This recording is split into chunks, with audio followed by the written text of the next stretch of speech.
ನಮಸ್ಕಾರ. ಇದು ಸುದ್ದಿ ವಿಶ್ಲೇಷಣೆ. ನಾನು ಶಶಿಧರ್ ಭಟ್. ಇದು ನನ್ನ ಡಿಜಿಟಲ್ ವಾಹಿನಿ ಸುದ್ದಿ ಟಿವಿ. ನಾಳೆ ರಾಜ್ಯ ವಿಧಾನಮಂಡಲದ ಜಂಟಿ ಅಧಿವೇಶನ ನಡೆಯಲಿದೆ. ಜಂಟಿ ಅಧಿವೇಶನವನ್ನ ಉದ್ದೇಶಿಸಿ ರಾಜ್ಯಪಾಲರು ಭಾಷಣ ಮಾಡಲಿದ್ದಾರೆ. ಯೂಶುವಲಿ ನಮ್ಮ ಸಂಪ್ರದಾಯದಂತೆ ಹೊಸ ವರ್ಷ ಏನು ಪ್ರಾರಂಭ ಆಗುತ್ತೆ, ಹೊಸ ವರ್ಷದಲ್ಲಿ ಮೊದಲ ಅಧಿವೇಶನವನ್ನ ರಾಜ್ಯಪಾಲರು ಉದ್ದೇಶಿಸಿ ಭಾಷಣ ಮಾಡ್ತಾರೆ. ಇದು ಸಂಪ್ರದಾಯ, ನಮ್ಮ ಸಾಂವಿಧಾನಿಕವಾದ ಜವಾಬ್ದಾರಿ ಇದು. ಈಗ ನಾಳೆ ನಮ್ಮ ಕರ್ನಾಟಕದ ರಾಜ್ಯಪಾಲರು ತಾವರ್ಚಂದ್ ಗೆಹ್ಲೋಟ್ ಅವರು ಏನು ವಿಧಾನಮಂಡಲದ ಅಧಿವೇಶನವನ್ನ ಉದ್ದೇಶಿಸಿ ಮಾತನಾಡುವವರು ತಮಿಳುನಾಡು ರಾಜ್ಯಪಾಲರು ಮತ್ತು ಕೇರಳ ರಾಜ್ಯಪಾಲರ ಮಾದರಿಯನ್ನೇ ಅನುಸರಿಸುತ್ತಾರಾ? ಇದು ಬಹಳ ಮುಖ್ಯವಾದ ಪ್ರಶ್ನೆ. ಯಾಕೆಂದ್ರೆ ಈ ಎರಡೂ ರಾಜ್ಯಗಳ ರಾಜ್ಯಪಾಲರ ನಡವಳಿಕೆಯಿಂದ ಒಂದು ರೀತಿಯಲ್ಲಿ ಸಂವಿಧಾನಿಕ ಬಿಕ್ಕಟ್ಟು ಉಂಟಾಗಿದೆ. ಸಾಂವಿಧಾನಿಕ ಸಂಪ್ರದಾಯಗಳು, ಸತ್ಸಂಪ್ರದಾಯಗಳು ಏನಿವೆ ಅದು ಇವತ್ತಿನ ಭಾರತದಲ್ಲಿ ನಾಶ ಆಗ್ತಾ ಇದೆ. ಹಾಗೆ ನೋಡಿದ್ರೆ ರಾಜ್ಯಪಾಲರ ಹುದ್ದೆಯನ್ನ ರಾಜಕೀಯಕ್ಕೆ ಬಳಸಿಕೊಂಡಿದ್ದು ಮೊದಲು ಅಂತ ನಾನು ಹೇಳ್ತಾ ಇಲ್ಲ. ಕಾಂಗ್ರೆಸ್ ಇದ್ದಾಗಲೂ ಆ ಕೆಲಸ ಮಾಡಿತ್ತು, ಆದರೆ ಈ ಮಟ್ಟಕ್ಕೆ ಇರಲಿಲ್ಲ ಅಂತ. ಈಗ ಏನಾಯ್ತು? ಸೊ ತಮಿಳುನಾಡು ವಿಧಾನಮಂಡಲದ ಜಂಟಿ ಅಧಿವೇಶನವನ್ನ ಉದ್ದೇಶಿಸಿ ಮಾತನಾಡಬೇಕಾಗಿದ್ದ ರಾಜ್ಯಪಾಲ ರವಿ ಅವರು ಸದನಕ್ಕೆ ಬಂದವರು ಹಾಗೆ ಎದ್ದು ಹೊರಟೋಗ್ಬಿಟ್ರು. ಅದಾದ ಮೇಲೆ ಅವರು ಯಾಕೆ ಹಾಗೆ ಮಾಡಿದ್ರು ಅನ್ನೋ ಚರ್ಚೆ ಪ್ರಾರಂಭ ಆಯಿತು. ಅದರಂತೆ ಕೇರಳದ ರಾಜ್ಯಪಾಲರು ಇನ್ನೂ ಒಂದು ಹೆಜ್ಜೆ ಮುಂದಕ್ಕೆ ಹೋದ್ರು. ಏನು ಭಾಷಣ ಇತ್ತು, ಭಾಷಣವನ್ನ ಬಿಟ್ಟು ಕೆಲವು ಪ್ಯಾರಾಗಳನ್ನ ಬಿಟ್ಟು ಅವರು ತಮ್ಮದೇ ಮಾತುಗಳನ್ನು ಸೇರಿಸ್ಬಿಟ್ರು. ನಾನಿದನ್ನ ಬಹಳ ಜನರಿಗೆ ಇದು ಗೊತ್ತಿರಲ್ಲ. ಈ ರಾಜ್ಯಪಾಲರ ಭಾಷಣ ಅಂದ್ರೆ ಏನು ಅಂತ. ರಾಜ್ಯಪಾಲರು ಏನು? ಅವರು ಕೇಂದ್ರ ಸರ್ಕಾರದ ಏಜೆಂಟ್ರುಗಳ? ಸಾಂವಿಧಾನಿಕವಾಗಿ ರಾಜ್ಯಪಾಲರು ಏನು? ಸೊ ಇದನ್ನ ನೋಡಿ ನಾವು ಈ ಸಮಸ್ಯೆಯನ್ನ ಅರ್ಥ ಮಾಡ್ಕೋಬೇಕಾಗಿದೆ. ಏನಾಗ್ತಾ ಇದೆ ಈ ದೇಶದಲ್ಲಿ ಅನ್ನೋದನ್ನ. ರಾಜ್ಯಪಾಲರು ರಾಷ್ಟ್ರಪತಿಗಳು ರಾಜ್ಯಪಾಲರನ್ನ ನೇಮಿಸಿದ್ರು ಕೂಡ ಅವರು ಆಯಾ ರಾಜ್ಯಗಳ ಸರ್ಕಾರದ ಮುಖ್ಯಸ್ಥರು ಇದ್ದ ಹಾಗೆ. ಯಾಕೆಂದ್ರೆ ಈ ಕರ್ನಾಟಕ ಸರ್ಕಾರ ತಗೊಳ್ಳಿ, ಯಾವೇ ಆದೇಶ ಹೊರಡಿಸದಿದ್ದರೂ ಅದು ರಾಜ್ಯಪಾಲರ ಹೆಸರಿನಲ್ಲಿ ಆದೇಶವನ್ನ ಹೊರಡಿಸಲಾಗುತ್ತೆ. ಅವರೇ ಒಂದು ಸರ್ಕಾರದ ಮುಕುಟಮಣಿ, ಅವರ ಸರ್ಕಾರ. ಆದ್ರಿಂದ ಅವರು ಯಾವಾಗ ಜಂಟಿ ಅಧಿವೇಶನದಲ್ಲಿ ಬಂದು ಮಾತನಾಡ್ತಾರೆ, ನನ್ನ ಸರ್ಕಾರ ಅಂತ ಹೇಳ್ತಾರೆ, ಮೈ ಗೌರ್ಮೆಂಟ್ ಅಂತ. ಮೈ ಗೌರ್ಮೆಂಟ್ ಅಂತ ಅವ್ರು ಹೇಳುವ ಸಂದರ್ಭದಲ್ಲಿ ಆ ಭಾಷಣವನ್ನ ಸಚಿವ ಸಂಪುಟ ಸಿದ್ಧಪಡಿಸಿ ಕೊಡುತ್ತೆ ಸರ್ಕಾರ. ಯಾಕಂದ್ರೆ ಅದು ಸರ್ಕಾರ ಈ ಅಡ್ಮಿನಿಸ್ಟ್ರೇಟಿವ್ ವರ್ಕ್ಗಳೇನಿವೆ ಅದನ್ನ ಸಾಂವಿಧಾನಿಕವಾಗಿ ಅದನ್ನ ನಿರ್ವಹಿಸುವುದು ಸಚಿವ ಸಂಪುಟ. ಆದ್ದರಿಂದ ಸಚಿವ ಸಂಪುಟ ರಾಜ್ಯಪಾಲರ ಭಾಷಣವನ್ನ ಸಿದ್ಧಪಡಿಸಿ ರಾಜ್ಯಪಾಲರಿಗೆ ಕೊಡುತ್ತೆ. ಅದು ಕ್ಯಾಬಿನೆಟ್ ಅಪ್ರೂವ್ ಮಾಡಿ ಅದನ್ನ ಸದನದ ಮುಂದೆ ಮಂಡಿಸುವವರು ರಾಜ್ಯಪಾಲರು. ಇದು ಸಾಂವಿಧಾನಿಕವಾದದ್ದು, ಸಂವಿಧಾನ ಎಂದು. ಆದರೆ ಇತ್ತೀಚಿನ ವರ್ಷಗಳಲ್ಲಿ ಕೇಂದ್ರ ಸರ್ಕಾರದ ಹಿತಾಸಕ್ತಿಗಳಿಗೆ ವಿರುದ್ಧವಾದ ಮಾತನ್ನ ರಾಜ್ಯ ಸರ್ಕಾರಗಳು ಹೇಳಿದ್ರೆ ಅದನ್ನ ಮಾತನಾಡಲು ರಾಜ್ಯಪಾಲರು ಸಿದ್ಧವಿಲ್ಲದಿರುವ ಸ್ಥಿತಿ ನಿರ್ಮಾಣ ಆದದ್ದು. ಸೊ ಕೇರಳದಲ್ಲಿ ಬಿಟ್ಟಿದ್ದು ಅದೇನೆ. ಕೇರಳದಲ್ಲಿ ಏನು ಅಂದ್ರೆ ಫೈನಾನ್ಸಿಯಲ್ ಇದ್ರ ಬಗ್ಗೆ ಮಾತನಾಡ್ತಾ ರಾಜ್ಯಪಾಲರ ಭಾಷಣದಲ್ಲಿ ಕೇಂದ್ರ ಸರ್ಕಾರ ಆರ್ಥಿಕ ವಿಚಾರಗಳಿಗೆ ಸಂಬಂಧಪಟ್ಟ ಹಾಗೆ ಒಂದು ತಾರತಮ್ಯವನ್ನು ತೋರಿಸ್ತಾ ಇದೆ ಅನ್ನುವ ಅರ್ಥದ ಸಾಲುಗಳಿತ್ತು. ಅದನ್ನ ರಾಜ್ಯಪಾಲರು ನಾವು ಓದಲ್ಲ ಅಂತ ಹೇಳ್ಬಿಟ್ಟು ಆ ಪ್ಯಾರಾಗಳನ್ನೇ ಬಿಟ್ಬಿಟ್ರು. ಯೂಶುವಲಿ ಈ ಭಾಷಣಗಳನ್ನ ಸಿದ್ಧಪಡಿಸ್ತಾರಲ್ವಾ, ಅದನ್ನ ಸದನದಲ್ಲಿ ಮಂಡಿಸಿದ ತಕ್ಷಣ ಮಾಧ್ಯಮಗಳಿಗೆ ಕೊಟ್ಟಿರ್ತಾರೆ, ಇನ್ನು ಕೊಡ್ತಾರೆ, ರಾಜ್ಯಪಾಲರು ಓದ್ತಾರೆ. ಅದು ಯೂಶುವಲಿ ಸ್ಥಳೀಯ 2 ಭಾಷೆಗಳಲ್ಲಿ ಇರುತ್ತೆ. ಒಂದು ಇಂಗ್ಲಿಷಲ್ಲಿ ಇರುತ್ತೆ ಮತ್ತು ಸ್ಥಳೀಯ ಭಾಷೆ. ಕರ್ನಾಟಕದಲ್ಲಿ ಕನ್ನಡ ಇರುತ್ತೆ, ತಮಿಳ್ನಾಡಲ್ಲಿ ತಮಿಳ್ ಇರುತ್ತೆ, ಕೇರಳದಲ್ಲಿ ಮಲಯಾಳಂ ಇರುತ್ತೆ. ಆ ರೀತಿ ಕೊಟ್ಟಾದದ್ದನ್ನ ಮಂಡಿಸಿದ ಮೇಲೆ ಅದನ್ನು ಬಿಟ್ಟು ಬೇರೆ ಏನೋ ಸೇರಿಸೋದಕ್ಕೆ ರಾಜ್ಯಪಾಲರು ಹೋಗ್ಬಿಟ್ರು. ಸೊ ಇದು ಒಂದು ಸಾಂವಿಧಾನಿಕವಾದ ಬಿಕ್ಕಟ್ಟು ಸೃಷ್ಟಿಸಿದ ಮಾತ್ರ ಅಲ್ಲ, ಒಂದು ಸಂಪ್ರದಾಯವನ್ನ ಸಂಪೂರ್ಣವಾಗಿ ಬುಡಮೇಲು ಮಾಡುವುದೇ ಮಾಡಿರುವ ಕೆಲಸ ಅಂತ. ಅದಕ್ಕೆ ಈ ರೀತಿ ಮಾಡುವ ಮೂಲಕ ಸಾಂವಿಧಾನಿಕವಾಗಿ ಮೈ ಗೌರ್ಮೆಂಟ್ ಅಂತ ಏನ್ ರಾಜ್ಯಪಾಲರು ಹೇಳ್ತಾರೆ, ಅದು ಮೈ ಗೌರ್ಮೆಂಟ್ ಆಗುವುದೇ ಇಲ್ಲ ಅಂತ. ರಾಜ್ಯಪಾಲರ ಹೇಳಿಕೆಗಳು ಇನ್ನೆಲ್ಲಿಂದಲೋ ಬಂದ ಹೇಳಿಕೆಗಳಾಗಿ ಯಾರೋ ಅವರನ್ನ ಹೇಳಿ ರಾಜ್ಯ ಸರ್ಕಾರದ ವಿರುದ್ಧ ಅವರನ್ನ ಎತ್ತಿ ಕಟ್ಟಿದಂತೆ ಕಾಣುತ್ತೆ. ಯಾರು ಹಾಗಿದ್ರೆ ಯಾರು ಅಲ್ವಾ, ಇದು ಪ್ರಶ್ನೆ. ಸಾಧಾರಣವಾಗಿ ರಾಜ್ಯಪಾಲರು ಕಾರ್ಯವಿಧಾನ ಹೇಗಿರುತ್ತೆ ಅಂದ್ರೆ, ಅವರು ರಾಷ್ಟ್ರಪತಿಗಳಿಂದ ನೇಮಕ ಆದರೂ ಕೂಡ ಅವರು ಎಲ್ಲ ವರದಿಗಳನ್ನ ಕೇಂದ್ರ ಗೃಹ ಇಲಾಖೆಗೆ ಕಳಿಸ್ಕೊಡ್ತಾರೆ. ರಾಜ್ಯ ಸರ್ಕಾರ ಹೇಗೆ ನಡೀತಾ ಇದೆ, ಏನೇನಾಗ್ತಾ ಇದೆ, ಅಲ್ಲಿ ಏನು, ಎವ್ರಿಥಿಂಗ್. ಅಂದರೆ ಒಂದು ನಿಗದಿತ ಅವಧಿಯಲ್ಲಿ ವರದಿಯನ್ನ ಗೃಹ ಖಾತೆಗೆ ಕೊಡ್ತಾರೆ. ಅಂದ್ರೆ ಇಂಡೈರೆಕ್ಟ್ಲಿ ರಾಜ್ಯಪಾಲರ ನಿಯಂತ್ರಣ ಇದೆಯಲ್ಲ, ಅದು ಗೃಹ ಖಾತೆಗೆ ಸಂಬಂಧಪಟ್ಟದ್ದು. ರಾಜ್ಯಪಾಲರನ್ನು ನಿಯಂತ್ರಿಸುವವರು ಗೃಹ ಖಾತೆ. ಅಂದ್ರೆ ಈಗ ಇಂಡಿಯಾದಲ್ಲಿ ಗೃಹ ಸಚಿವರಾಗಿರುವವರು ಯಾರು? ಅಮಿತ್ ಶಾ ಅವರು. ಅಂದ್ರೆ ಈ ರಾಜ್ಯಪಾಲರುಗಳ ಏನಿದ್ದಾರೆ ಅವರು ಅಮಿತ್ ಶಾ ಅವರ ಗೃಹ ಖಾತೆಯ ಅಡಿಯಲ್ಲಿ ಬರ್ತಾರೆ. ಅಂದ್ರೆ ಕೇಂದ್ರ ಗೃಹ ಖಾತೆ ಕೊಟ್ಟ ಸೂಚನೆಯಂತೆ ರಾಜ್ಯಪಾಲರು ನಡ್ಕೋತಾರೆ.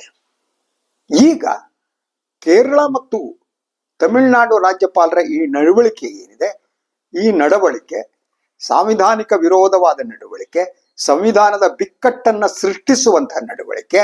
ಈ ನಡವಳಿಕೆಗೆ ಹಿಂದೆ ಕೇಂದ್ರ ಗೃಹ ಇಲಾಖೆ ಇದೆಯಾ? ಇರ್ಲೇಬೇಕಲ್ವಾ? ಅಂದ್ರೆ ಕೇಂದ್ರ ಗೃಹ ಇಲಾಖೆ ಇದನ್ನ ಒಂದು ರಾಜಕೀಯ ಅಸ್ತ್ರವನ್ನಾಗಿ, ರಾಜ್ಯಪಾಲರನ್ನ ರಾಜಕೀಯ ಅಸ್ತ್ರವನ್ನಾಗಿ ಬಳಸ್ಕೊಳ್ಳೋದು ಮತ್ತು ಜನತಾಂತ್ರಿಕವಾಗಿ ಆಯ್ಕೆಯಾದ ರಾಜ್ಯ ಸರ್ಕಾರಗಳನ್ನ ಅಸ್ಥಿರಗೊಳಿಸುವ ಒಂದು ಯತ್ನದಲ್ಲಿ ನಿರತರಾದಂತೆ ಕಾಣುತ್ತೆ. ಆ ಯತ್ನ ನಡೀತಾ ಇರೋದು. ಇದರ ಜವಾಬ್ದಾರಿಯನ್ನ, ಈ ಸಾಂವಿಧಾನಿಕ ಬಿಕ್ಕಟ್ಟಿನ ಜವಾಬ್ದಾರಿಯನ್ನ ಹೊರಬೇಕಾದವರು ಕೇಂದ್ರ ಗೃಹ ಸಚಿವರು. That is his responsibility. ಅವರು ಇದಕ್ಕೆ ಉತ್ತರವನ್ನ ಕೊಡಬೇಕಾಗಿದೆ ಅಂತ. ಯಾಕೆಂದ್ರೆ ಸಾಂವಿಧಾನಿಕ ಸಂಪ್ರದಾಯಗಳೇ ಮುರಿತಾ ಹೊರಟು ಇದು ಸ್ಲೋಲಿ, ನಾನು ಹೇಳ್ತೀನಿ, ಒಂದು ಸರ್ವಾಧಿಕಾರಿ ವ್ಯವಸ್ಥೆಯತ್ತ ಹೋಗ್ತಾ ಇದೆ ಅಂತ. ಈ ಸಂದರ್ಭದಲ್ಲಿ ನಮಗೆ ನೆನಪಾಗುವವರು ಹಿಟ್ಲರ್, ಮುಸೋಲಿನಿ, ಹೀಗೆ ವಿಶ್ವ ಕಂಡ ಮಹಾನ್ ಹಿಟ್ಲರ್ಗಳ ಆಡಳಿತ ಇತ್ತಲ್ಲ, ಅದು ಇವತ್ತು ನೆನಪಾಗ್ತಾ ಇದೆ ನಮಗೆ. ಯಾಕೆಂದ್ರೆ ಭಾರತ ಸ್ಲೋಲಿ ಈ ಜನತಾಂತ್ರಿಕ ಮೌಲ್ಯಗಳನ್ನೆಲ್ಲ ನಾಶ ಆಗ್ತಾ ಇದೆ. ರಾಜಕೀಯ ಪಕ್ಷದ ಒಳಗಡೆ ಇಂಟರ್ನಲ್ ಡೆಮೋಕ್ರಸಿ ಅನ್ನೋದು ನಾಶ ಆಗಿದೆ. ಕಾಂಗ್ರೆಸ್ನಲ್ಲೂ ಇಂಟರ್ನಲ್ ಡೆಮೋಕ್ರಸಿ ಕುಸಿದಿದೆ, ಬಿಜೆಪಿಯಲ್ಲೂ ಸಂಪೂರ್ಣವಾಗಿ ಇಂಟರ್ನಲ್ ಡೆಮೋಕ್ರಸಿ ಕುಸಿದಿದೆ.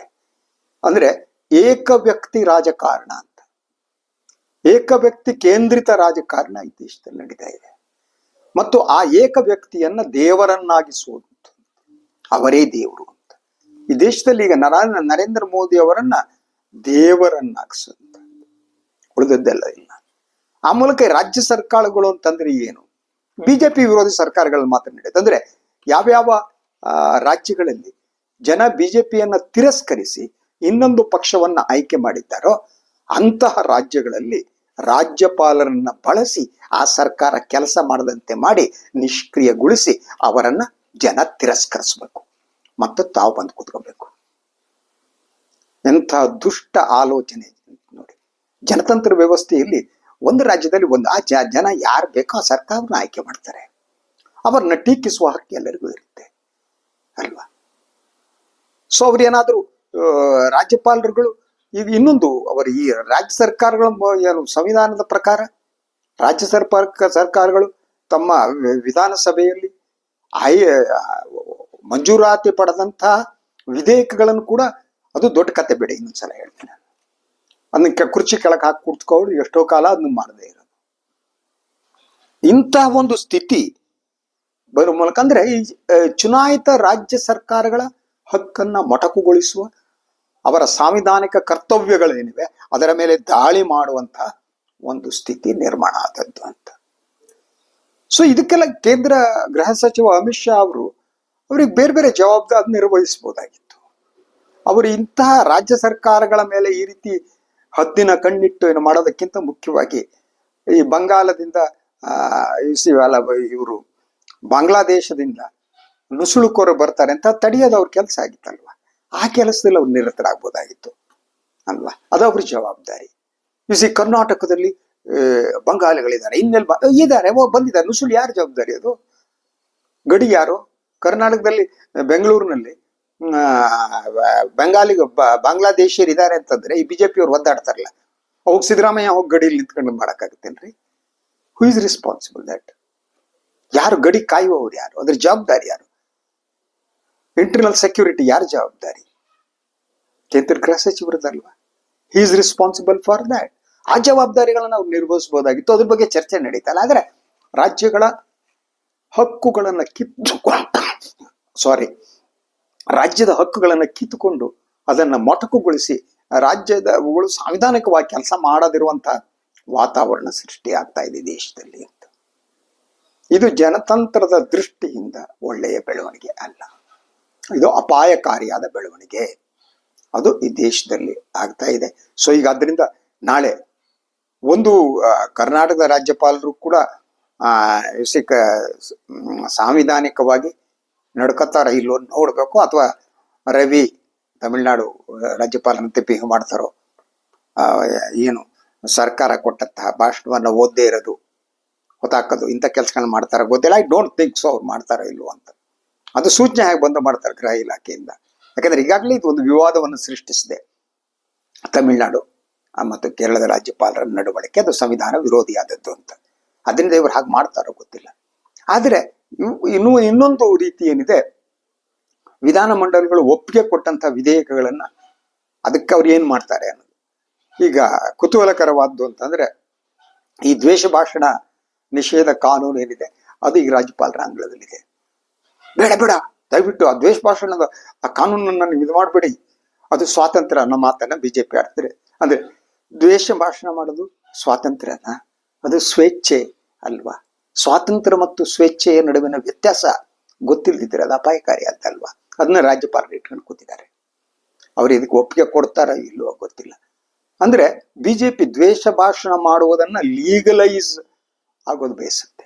ದ್ವೇಷ ಭಾಷಣವನ್ನ ಯಾರು ವಿರೋಧ ಮಾಡಿಕೊಡುದು, ಹೋಗ್ಬೇಕು, ಬೈಬೇಕು, ಇನ್ನೊಂದು ಕಮ್ಯುನಿಟಿ ಅವ್ರನ್ನ ಬೈಬೇಕು, ಬೆಂಕಿ ಹಚ್ಚಬೇಕು, ಆ ಬೆಂಕಿಯಲ್ಲಿ ಮೈ ಕಾಸ್ಕೋಬೇಕು. ಬೆಂಕಿಯಲ್ಲಿ ಮೈ ಕಾಸಿಕೊಳ್ಳುವ ರಾಜಕಾರಣ. ಎಲ್ಲೆಡೆ ದ್ವೇಷ ಇರಬೇಕು ಅಂತ, ಪ್ರೀತಿಯ ಬಗ್ಗೆ ಮಾತನಾಡಲ್ಲ ಅಲ್ವಾ?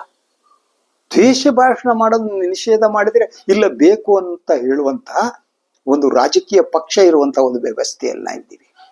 ಇಲ್ಲಿ ರಾಜ್ಯಪಾಲರು ಏನ್ ಮಾಡ್ತಾರೋ ಏನ್ ಬಿಡ್ತಾರೋ ಗೊತ್ತಿಲ್ಲ. That is wait and see. ಇದು ಇವತ್ತಿನ ಸುದ್ದಿ ವಿಶ್ಲೇಷಣೆ. ಇನ್ನೊಂದು ವಿಚಾರದಾಗ ಮತ್ತೆ ಬರ್ತೀನಿ. ನನ್ನ ವಾಹಿನಿಯನ್ನ ಲೈಕ್ ಮಾಡಿ, ಸಬ್ಸ್ಕ್ರೈಬ್ ಮಾಡಿ, ಬೆಲ್ ಐಕಾನ್ ಪ್ರೆಸ್ ಮಾಡೋದಕ್ಕೆ ಬರಬೇಡಿ. ಹಾಗೇನೆ ಸಾಧ್ಯ ಆದರೆ ಸಹಾಯ ಮಾಡಿ. ಸ್ವತಂತ್ರ ಪತ್ರಿಕೋದ್ಯಮವನ್ನು ಉಳಿಸಿ, ನನ್ನನ್ನು ಆಶೀರ್ವದಿಸಿ, ಬೆಂಬಲಿಸಿ. ನಮಸ್ಕಾರ.